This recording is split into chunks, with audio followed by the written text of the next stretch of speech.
வணக்கம். கதிரவன் நியூஸின் மதிய நேர பிரதான செய்திகள். முதலில் தலைப்புச் செய்திகள். இலங்கையில் மீண்டும் அதிகரிக்கப் போகும் எரிபொருள் விலை. எரிபொருள் விநியோகத்தில் மாற்றம், இன்று முதல் புதிய நடைமுறை.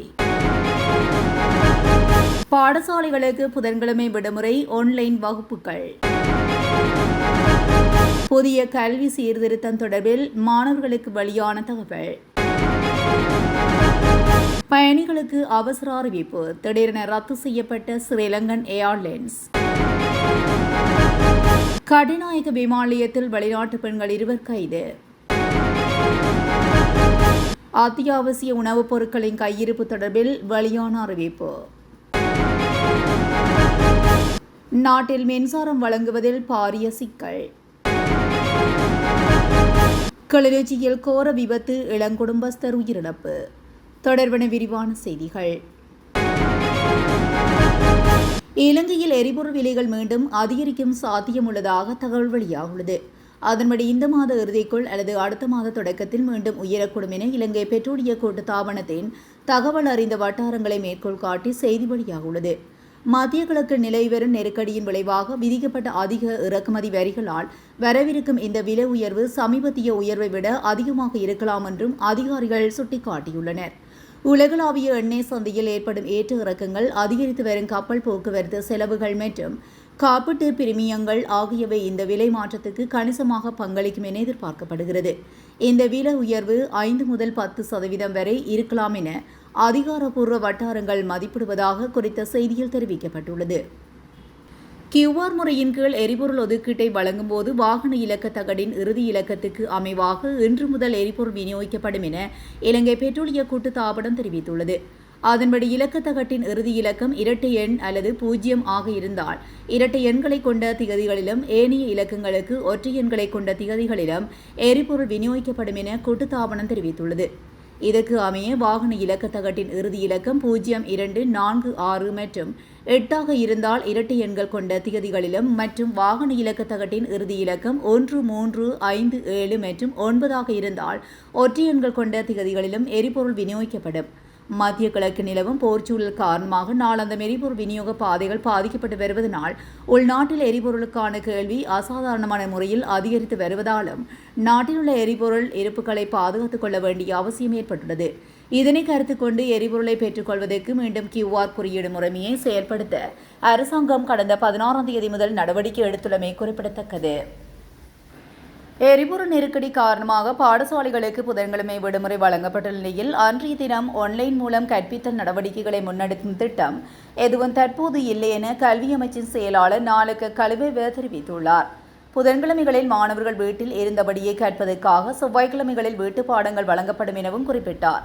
புதிய சுற்றறிக்கையின்படி மறு அறிவித்தல் வரும் வரை வாரத்துக்கு 4 நாட்கள் மட்டுமே பாடசாலையை இயங்கும் என்றும் புதன்கிழமை விடுமுறை தினமாக அறிவிக்கப்பட்டுள்ளது. அன்று மாணவர்கள் வீட்டிலிருந்து சுயமாக கற்பதற்கு ஆதரவாக அவர்களுக்கு பொருத்தமான பாடங்கள், பயிற்சிகள் மற்றும் பணிகள் வழங்கப்படுவதை உறுதி செய்யுமாறு பாடசாலை அதிபர்களுக்கு அறிவுறுத்தப்பட்டுள்ளதாக தெரிவித்துள்ளார். 6ஆம் வகுப்பு கல்வி சீர்திருத்தம் 2027ஆம் ஆண்டு தொடங்கப்பட உள்ளதாகவும் அது தொடர்பான அனைத்து பாடத்திட்டங்களும் சிறப்பு குழுக்கள் மூலம் முழுமையாக மீளாய்வு செய்யப்பட்டு வருவதாகவும் கல்வி சீர்திருத்தத்துக்கான நாடாளுமன்ற உட்குழு தெரிவித்துள்ளது. கல்வி சீர்திருத்தத்துக்கான நாடாளுமன்ற உட்குழு பிரதமர் கரணி அமரசூரிய தலைமையில் நேற்று முன்தினம் நாடாளுமன்றத்தில் கூடியபோது இந்த விடயம் கலந்துரையாடப்பட்டது. புதிய கல்வி சீர்திருத்த செயல்முறையின் தற்போதைய முன்னேற்றம் மற்றும் எதிர்கால நடவடிக்கைகள் குறித்தும் அங்கு கலந்துரையாடப்பட்டுள்ளது. இதற்கிடையில் 2026ஆம் ஆண்டில் தொடங்கப்பட்ட 1ஆம் வகுப்புக்கான புதிய கல்வி சீர்திருத்த செயல்முறையின் முன்னேற்றம் எதிர்காலத்தில் கண்காணிக்கப்படும் என்று அதிகாரிகள் தெரிவித்துள்ளனர்.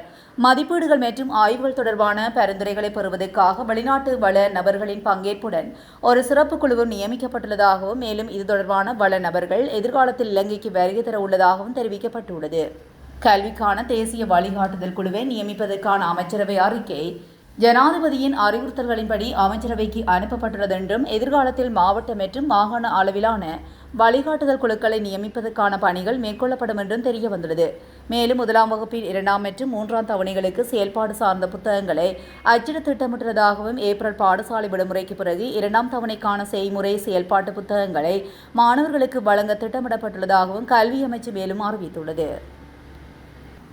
மத்திய கிழக்கு பிராந்தியத்தின் சில பகுதிகளுக்கான வானூர்தி சேவைகள் ரத்து செய்யப்பட்டுள்ளதாக ஸ்ரீலங்கன் ஏர்லைன்ஸ் அறிவித்துள்ளது.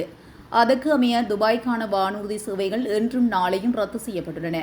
அத்துடன் தமாம், தோகா, குவைத் ஆகிய நாடுகளுக்கான வானூர்தி சேவைகள் எதிர்வரும் 28ஆம் தேதி வரை ரத்து செய்யப்பட்டுள்ளதாக ஸ்ரீலங்கன் ஏர்லைன்ஸ் அறிவித்துள்ளது. பயண முன்மதிவுகளை செய்தவர்கள் தங்களின் போக்குவரத்து தொடர்பில் 1979 என்ற துரித தொலைபேசி இலக்கத்தினூடாக பெற்றுக்கொள்ள முடியும். அல்லது அருகிலுள்ள ஸ்ரீலங்கன் ஏர்லைன்ஸ் அலுவலகங்களுக்கு சென்று வானூர்தி சேவைகள் தொடர்பான தகவல்களை உறுதிப்படுத்திக் கொள்ள முடியும் என அறிவிக்கப்பட்டுள்ளது. கட்டுநாயக்க விமான நிலையத்தில் வெளிநாட்டு பெண்கள் 2 கைது செய்யப்பட்டுள்ளனர். விமான நிலையத்தில் அறிவிப்பு எதுவும் தேவையில்லாத பசுமை வழித்தடம் வழியாக சட்டவிரோதமாக சீன சிகரெட்டுகளை நாட்டுக்குள் கொண்டு வந்த நிலையில் இவர்கள் கைது செய்யப்பட்டுள்ளனர். 5.7 மில்லியன் ரூபாய் மதிப்புள்ள சீன தயாரிப்பு சிகரெட்டுகளை நாட்டுக்கு கொண்டு வந்த பெண்கள் இன்று காலை விமான நிலைய சுங்க அதிகாரிகள் குழுவினரால் கைது செய்யப்பட்டனர். கைது செய்யப்பட்ட 2 சீனாவை சேர்ந்த பெண் தொழிலதிபர்கள் என தெரியவந்துள்ளது. பண்டிகை காலத்துக்கு தேவையான அத்தியாவசிய உணவுப் பொருட்கள் ஏற்கனவே விண்ணப்பம் செய்யப்பட்டுள்ளதாக அத்தியாவசிய உணவு இறக்குமதியாளர் சங்கத்தின் ஊடக பேச்சாளரான நிகால் செனவிரத்ன தெரிவித்துள்ளார். அந்த விண்ணப்பங்களில் தாமதம் ஏற்பட்டால் அன்றி உணவு பற்றாக்குறை ஏற்படாது என அவர் குறிப்பிட்டுள்ளார். அதற்கு அமைய பொருட்களுக்கு பற்றாக்குறை ஏற்பட்டுவிடும் என்ற அச்சத்தில் கடைக்காரர்களும் மொத்த வியாபாரிகளும் தேவையற்ற முறையில் பொருட்களை சேமித்து வைக்க தேவையில்லை என கேட்டுக்கொண்டுள்ளார். எனவே மொத்த வியாபாரிகள், குறிப்பாக கொழும்புக்கு வெளியே உள்ளவர்கள் அத்தியாவசிய பொருட்களை சேமித்து வைக்க தேவையில்லை என அவர் சுட்டிக்காட்டினார்.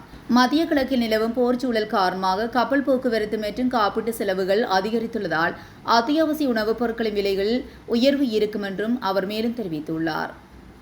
நிலக்கரி பயன்பாட்டில் ஏற்பட்டுள்ள சிக்கல் காரணமாக நுரைச்சோலை மின் உற்பத்தி நிலையத்தின் உற்பத்தி திறன் பெருமளவு வீழ்ச்சியடைந்துள்ளதாக விமர்சனங்கள் எழுந்துள்ளன.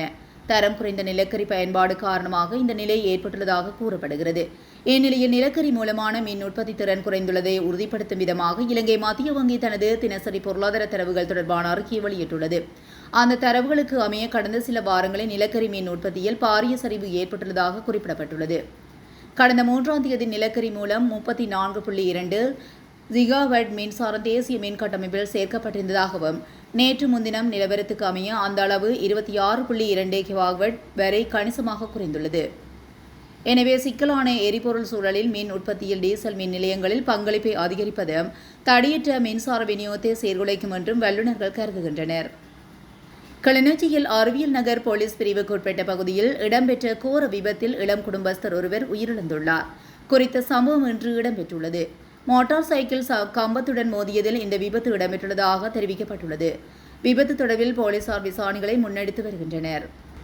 இத்துடன் மதிய நேர பிரதான செய்திகள் நிறைவடைகின்றன. தொடர்ந்தும் செய்திகளோடு இணைந்திருக்க கதிரவன் நியூஸுடன் இணைந்திருங்கள். நன்றி, வணக்கம்.